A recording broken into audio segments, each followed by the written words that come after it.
there was a lot of decisions that raised eyebrows in the Betway Premiership.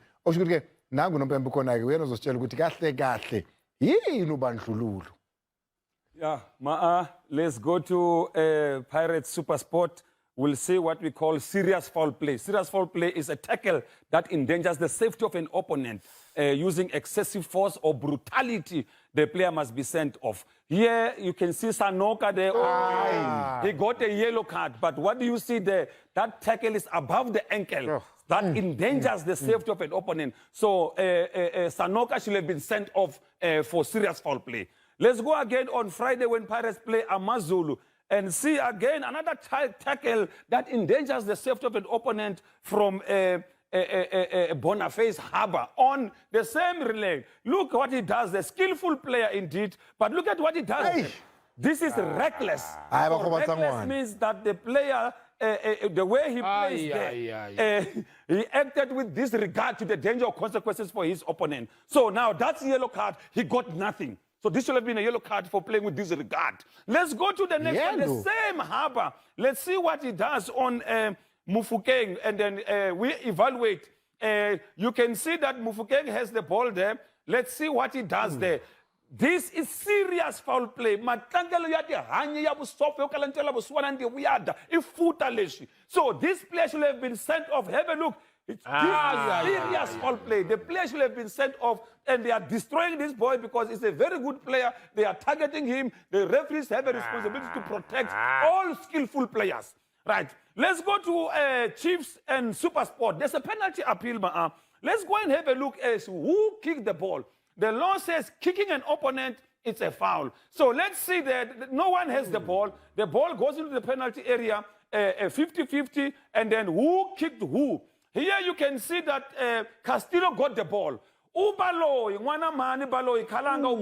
does he get? He kicked an opponent. So kicking an opponent inside the penalty area, a penalty should have been awarded. It was not given, unfortunately. But penalty should have been awarded for Kaizer Chiefs for kicking an opponent. Let's go to Royal AM.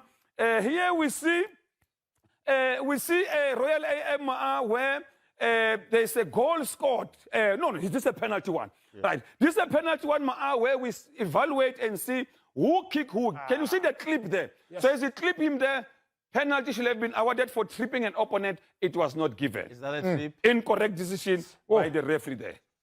Right, let's go to the last one, the offside one. Royal M scored an offside goal. Let's go and see Tamang Sira or Motebang Sira. He comes behind the goal line inside. What does he do? He interferes or he blocks the vision of the goalkeeper. As you can see, the goalkeeper can't see the ball. When the ball comes in, what does he do? He makes an obvious action that impacts on the ability of the goalkeeper. Look at the action there. When he makes that action, flag should have come out for interfering with an opponent. It was not given, so goal should not have been allowed, and it was allowed. Incorrect decision by the assistant referee there. Another bad weekend. A very bad weekend. Another very bad weekend. Very bad weekend. Where we nearly lost a promising young player that we South Africans were proud of, and the officials couldn't protect players. We're not talking Mafokeng Chepela, but we're talking about players that are promising that we as a country pride ourselves to say this is a guaranteed 10-year-old player for us. That is gruesome. I've gone through that. Criminal. Because now because now we have taken a step forward to say you started from here. Now you're flying with your career. And now the opponents are the ones now wants to stop your God-given talent, which it must stop. Those tackles are not tackles of football. They have inside ngaphakathi. Because, I mean, you can't go over. And then on top of that, you pride yourself with, but what do you gain? Yeah, Dr. Kumalo there, having a lot to say about the tackles on Relebohile Mafokeng, and it's felt like a targeted attack on him. And I think that's why he'd go on there. 3 tackles that could have ended his career, that could have stalled his career. Let's take a break. When we come back on the other side, they still lost 1 game last season, which was the last game of the season. Went to Polokwane and lost. But it wasn't the loss that made the noise, Shampo. Shots on target. Firstly, goal attempts, 1. Shots on target, 0. This is what coaches are talking about, Habare. ball position high lane? For the first time, I'll look at this and at these stats and talk about stats for the first time. But I will easily say the performance over the weekend didn't allow us to win football matches. We didn't play like champions. We didn't play like we wanted to win that match. We didn't show aggression in the boxes. We didn't play in either of the boxes. And I think we allowed Polokwane City to grow in confidence, to interrupt our play and force us back. And normally as a team of Mamelodi Sundowns caliber, we always push the opposition back. But when you see this, the first ball is there, they win the second ball. So they always win the second ball. I think we were dominated in positions that we shouldn't be dominated. And Sundowns always, they dominate the position. They always make sure that they tend the last line of defense. If you look at this is a long ball that is going there. Once we let it bounce, look at how they won it, the second ball. So they created chances from nothing, and that means they wanted it more than we did. They were willing to run for these balls. And we never had an opportunity to play this ball behind their last line of defense. And I believe this is the match where we should really, really forget it as quickly as possible, because that was so unlike Mamelodi Sundowns to play a game of that nature, you know, allowing oppositions of Polokwane, with due respect, to dominate us with this speed. This is a policy we're highlighting, and one of the quickest and best players in the league. We have quick players to deal with him. That's not the point. The point we're trying to make you is how they managed to turn our last line, how they managed to win the duels. They were just strong on everything. You look at this, they win the ball. The 50-50, they win the ball. So if you can't win all these smaller balls, this is what's going to happen. You're going to defend facing your own goals. It's very seldom we can point out that Sundowns can defend facing their own goals. And I think we need to forget about this match and look forward. Because also, as much as Hlompo is lamenting Sundowns' defense and the way Sundowns played, we need to give credit to Polokwane City. Yeah. This man here, 23 years old, was a handful, although most of the times contained by the quicker players. But he could have caused even more damage.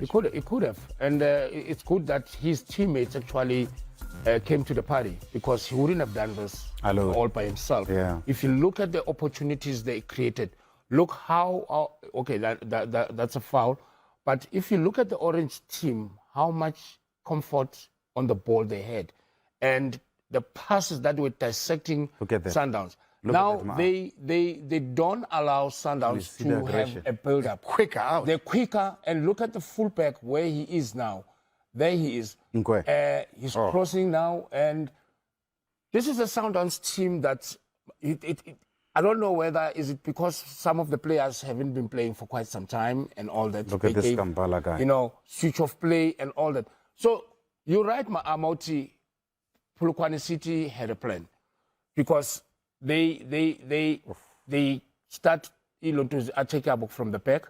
They play through a midfielder, and they play within the pockets. Yeah, that it tells you, Oguti, it's a confident team. Look at that speed behind, and unfortunately, the ground is together. Yeah, but that was an the ball wasn't overcooked. No, it was no ground.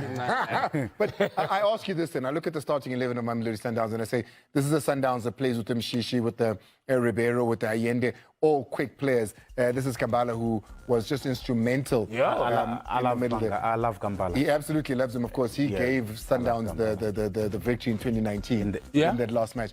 But how many attacking players, how many creative players were part of the Sundowns 11? Well, I would say the only mistake we committed there is to change the lineup. Yeah.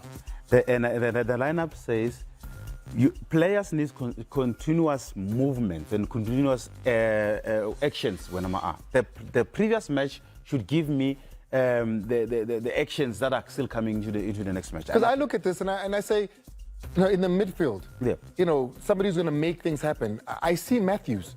You know, Sebang Mabena can't be working with that amount of pressure. He hasn't been a regular in this team. Yeah. Who else is going to be the creative player there?